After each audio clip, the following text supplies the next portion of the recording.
Of you know, the likes of Bijambia. Mbide, what is the latest in Nansana? Mbide, if you can hear me.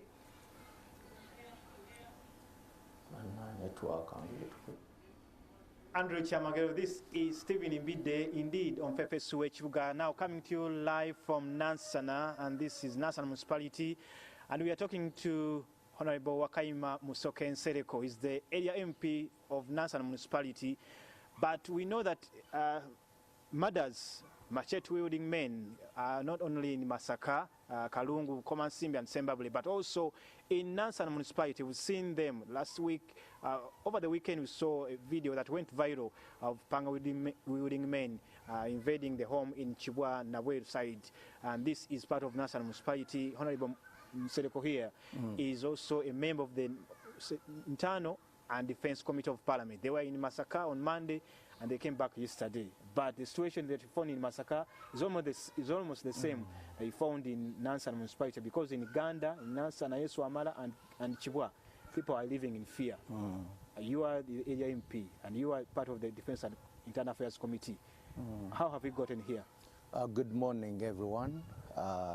You know, everyone who has been actually seeing, watching the social media, actually, those that have been seeing, hearing everything, things that have been happening on the radio, indeed you have to reach a conclusion that thugs, wielding machete men are moving around Uganda, not only Nansana, but the entire parts of Uganda. When you look at Nansana, Chengera, yesterday on NTV, there was Entebbe, Masaka, Ruengo, almost every part of Uganda. But this is not the first time that is happening. In fact, between 2017 and 2018, those things happened. You remember the death of girls here in Uganda. In fact, Nansana Wakiso, even under Ruengo. These are things that keep on happening. And they happen just after elections. So we were wondering, why are these things happening when we have just finished election? Is it a sign of intimidation? Is it that the security is not doing good to see that it can curb this vice?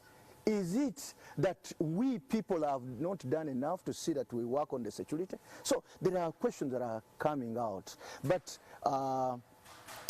we went as a Defense and Internal Affairs Committee in Masaka to evaluate and also see what is exactly happening. But the unfortunate bit, we were stopped by the Security Minister.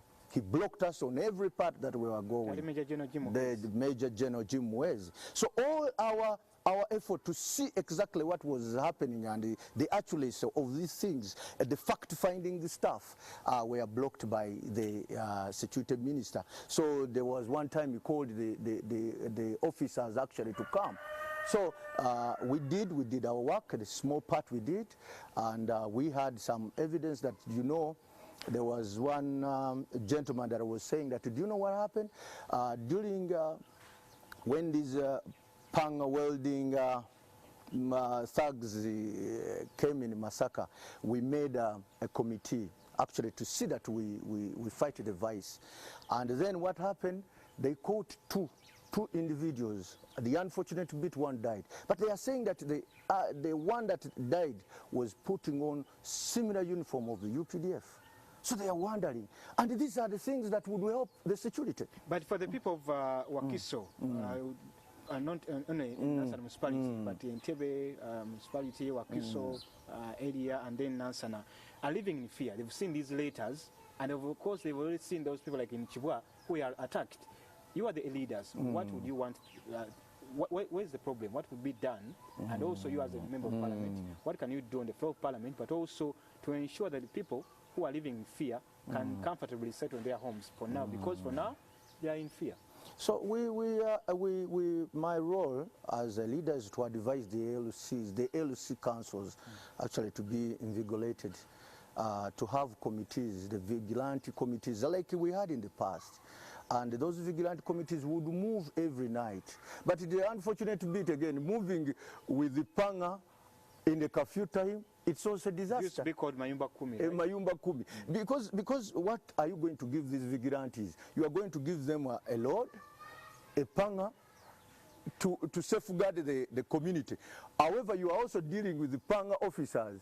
We are in a curfew. At the end of the day, you will find that the security officer, the moment they find this vigilante, they will say that these are the machete people. So we are in a close road. Things aren't working well during the curfew. What I would tell the government that represent the people, first of all, to see that it increases on the time of the curfew, from the time curfew starts at 7. If they could take it beyond around 10, that would be relatively okay, so that we can move around, see that our villages are safe, and then we move forward. Then the other thing is the government was very wise in producing CCTV cameras. These CCTV cameras had done some good work. In fact, the police officer had mentioned that in the past years they did something quite good. If also the community people can also collect some money and they make a community CCTV cameras, and also fix, if those that have money get CCTV cameras, it will help actually to reduce or to see these people that are. In the meantime, maybe government that's why they are coming up with the recruitment of more LDUs, because even for Wakiso, it's supposed to be 14th. That is Tuesday next week. They will be recruiting or doing interviews for those who are selected for LDUs. But we've seen before, some few cases of LDUs, like for example, your friend Kambo Robert was shot down just here next to your area. Do you think this will also help having more LDUs to patrol the city? Yes, it sometimes does well, but this is the LDU, I don't think they will do something good. You remember that they had recruited a very good number of LDU close to the elections. But what did they do? The LDU that we are talking about are those that are supposed to monitor our community with the LOC1. But this time the government works in a paradox. I don't know, they recruit LDU, which were in the barracks. They are known with the people, the community leaders. It becomes very hard to associate with the community. So the LDU that we would need as the community are those LDU that are half of the village, that mingles with the community, that can see, that can play two parts. First, the intelligence, look at what is happening in the village, and two, do the security work. But these are LDU that LC don't own. They come from the top part, and that is the problem with the government. The government is just imparting LDU on the people, instead of LDU emanating from the community that we are coming from. Because then there will be no impact. But also, you, as we wind up this conversation, you as a politician, government says you politicians are part, without of course naming any, are part of the problem within the society, that you use your influence and the power to mobilize and confuse the young people. For example, I will tell you, in Masaka, at this when the government president spoke out and the minister, we saw the arrest of 2 members of parliament who belong to your party. Is it true that you politicians are also confusing the young generation who are even looking for jobs? It is unfortunate that the government is making such a statement. That is a very bad statement. And we are so touched that the government that is in power has failed to work with us, the opposition. It thinks that collaborating with the opposition, it is a weakness. It's an absolute weakness. And that is the reason that it's comprehending our people. Buganda, we did well. We challenged NRM.